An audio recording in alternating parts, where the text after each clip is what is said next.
Fantastic. Oh, my gosh. So nice to be here. As you can tell, I have a little bit of an accent. I made the mistake of moving from Toronto to Tottenham. Google that shit. That's all I have to say. They burnt my entire neighborhood down in a riot last summer. I know. They even burnt my gym down. The riots made me fat. It's very exciting. So exciting to be in England now. I'm an immigrant now. I love saying that in rooms full of, like, white English people. Because a lot of them get really quiet. And then you always get that one person that pipes up, it's like, oh, so, are you staying? I'm like, yes, specifically to take your job. And then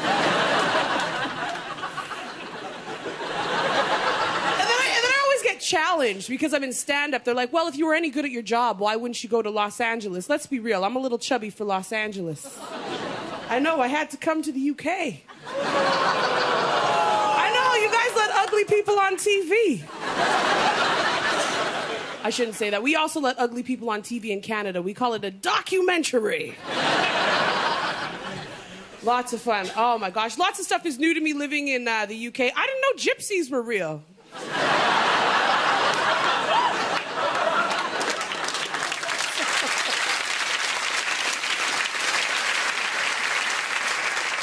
Lots of stuff is new to me. I didn't know posh. That's new to me. The only thing we know about posh in Canada is a Spice Girl.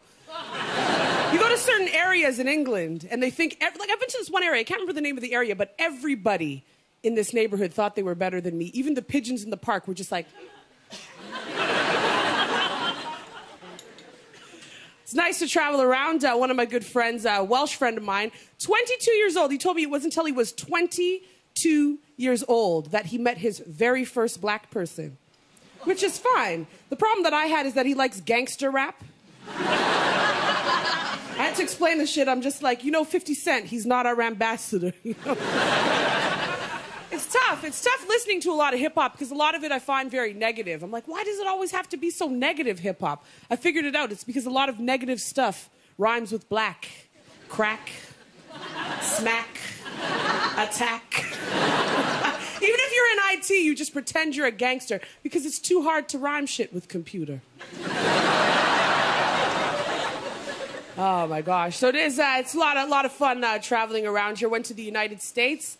Anybody here ever been to the United States? Yeah. Woo! You know what? As a Canadian, everybody feels the way that they feel about Americans, but I've actually started to feel really bad for Americans because moving to this country, everybody thinks I am one. And then they treat me like shit. It's interesting when you see how the Americans roll. I went to go and visit my family in Miami. This was my very first time to hear a gunshot. Woo! That was fun. Me and my brother, we just got down on the ground. My cousin looks at us. She's like, what? Y'all ain't got gunshots up in Canada? I'm like, no. We also have white people in Canada. There were no white people in Miami. It shocked the hell out of me. Because I'm like, oh, yeah, we got 2 white kids at our school, but I'm nice to them.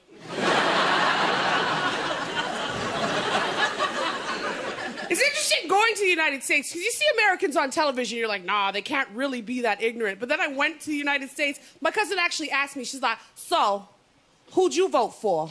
McCain or Obama? I'm like, I live in a different country from you. I can't vote in your federal election. She's like, oh, I thought we took y'all over.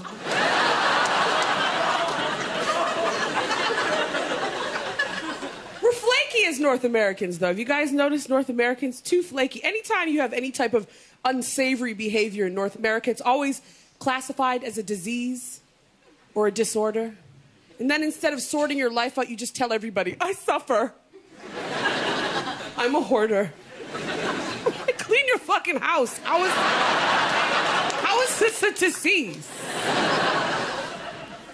Oh, my gosh. Do you ever find that there's certain diseases only happen in certain ethnic groups? For example, I could never be a kleptomaniac. Do you know what a black kleptomaniac is? A thief.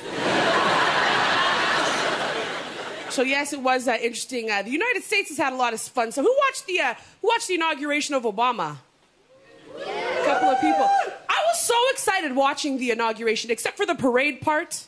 When he was just walking out in the open, I was just like, stay in the car. Do you know what I mean? JFK sat in the car. If I was Obama, I would have a bulletproof hamster ball.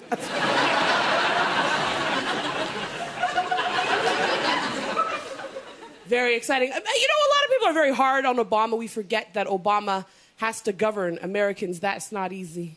I saw a guy on CNN protesting free health care with one tooth in his mouth. I'm serious, he's just sitting there. I just don't think it's a good idea. Could you imagine being the president of that? It's not easy. I find Canadians, I feel like such a giant in this country. I feel like Gandalf, you know what I mean? Just like around a bunch of hobbits. I don't know what it is. I don't know what it is about being a tall woman that will always attract the smallest man.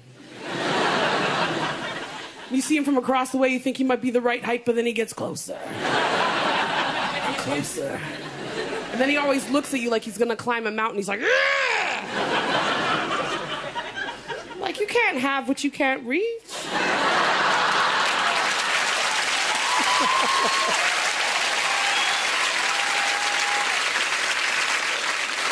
That's why the cookies are on the top shelf. Terrible. You know what? One good thing about being a giant, I'm never afraid that anyone's ever gonna drug my drink. Because if they have any foresight at all, how the fuck are they gonna get me home? You have to get creative about that. There's just like a shopping trolley. Yes. So I'm single again. Make some noise if you're in a relationship. Who's in a relationship? Awesome. Who's single? Do you notice that they always sound happier? Every single time. I have a little bit too much personality, so I always have to tone my stuff down, especially if I'm on a first date. It's terrible. Especially if you're on a date with a guy that's really boring, but you know you want to get laid.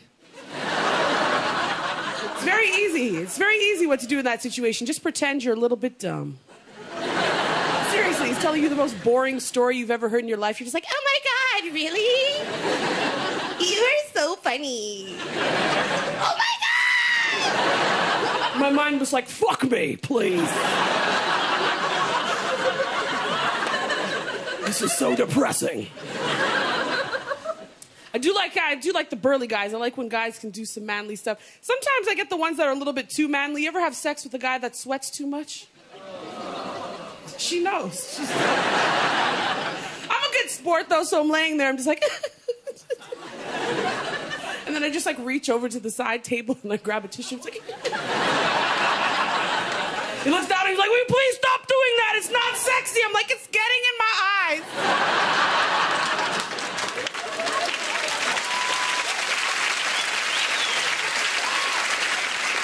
Yes. You probably tell by that accent my ex is Italian. It's interesting when you date outside of your race because you find out that your cultures have things in common that you never thought you had in common. Like I said, my ex is Italian, we're having sex. I'm like, don't touch my hair. He's like, no, don't touch my hair. It's very confusing for me because his hair was everywhere.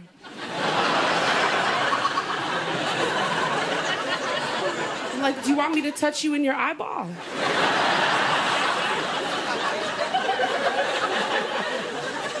So it's 2012, I'm old, I'm 30 now. Really? It's funny how something as small as a gray pubic hair can make you want to change your life. 30 years old. You know the thing that I'm afraid of when it comes to aging? I have an aunt right now. She's going a bit senile. She believes that the ghosts in the house want to rape her.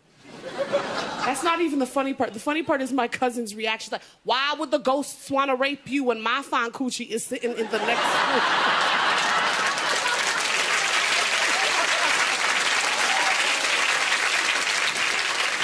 Yes. Anybody here afraid for the children? I'm afraid for the kids. Have you guys seen how little kids are dressing? It's shocking. I saw a 6-year-old girl wearing high heel shoes. I'm like, what? I can't believe your mother let you out of the house like that. She's like, shut up, I'll make my own money.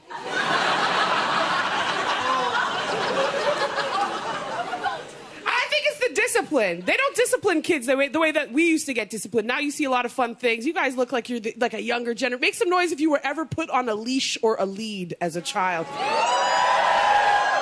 There's no hope. I don't know how you can put your child on a leash or a lead and expect things to get better. I saw a kid in a harness with a helmet on.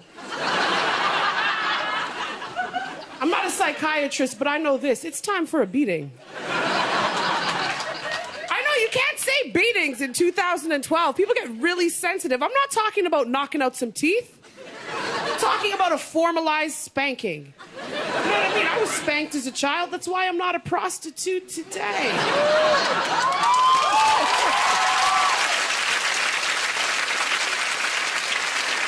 And it's the toys. You see the toys that we give kids. I remember getting the lamest toys as a kid. I remember getting this one toy. It's like, this is a raccoon on a string. Just pull it. Have you seen the new toys that kids... Have you seen Tickle Me Elmo? Have you seen this toy? This doll will not stop evolving. Do you know that Elmo now has a stand-up comedy routine? Elmo can actually tell your child a story at the end of the night. I wish Elmo would just tell your kids the truth. Which is, your parents do not want to play with you.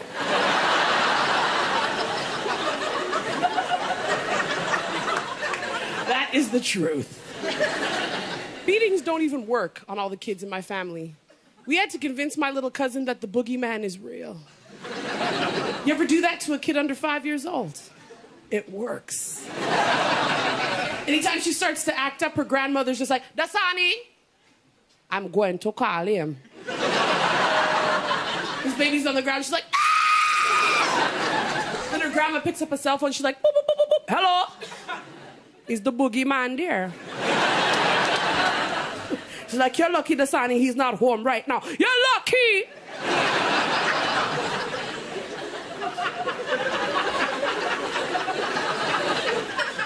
It's terrible. Oh, I miss those young days. I miss those young days. I'm at that age where I'm too old for the dance club, but I'm not yet a cougar. Do you have cougars out here? Like, don't give up our location. Oh my gosh, what I wouldn't give to be a cougar, because I feel like the word cougar is so negative. I feel like we need to change the word cougar to hero. Role model, you know what I mean? Because if I'm 50 years old and I'm tapping 25-year-old ass, the only thing I need is a pimp suit. That is the only thing that I need. Do we have broke people out here? Anybody broke? Living in London, that's a new broke. That's the funnest thing to do in London, is sit around with your friends and compare how broke you are. I was so broke at one point, I couldn't even go on a date. I couldn't even go on a date for drinks. I'm like, maybe you want to walk around my block with the cider? He's like, it's 10 a.m. I'm like, I won't judge you. Yes, London. Nothing shocks people in London. Even after the riots, they burnt down my neighborhood. The only thing my cousin had to say was, oh, them burn down the buses. Them burn up the shop. You don't understand what you do when you want milk. Just burn down the police station and call it a day. Nothing shocked. I got on the tube. This guy gets on behind me. He has Doritos all over his breasts. And then he starts talking to somebody that's not there. Then he starts falling asleep. This was the face of everybody on the tube. I thought I was hallucinating. I'm like, can you see him? Sorry, I'm from Canada. We stare. And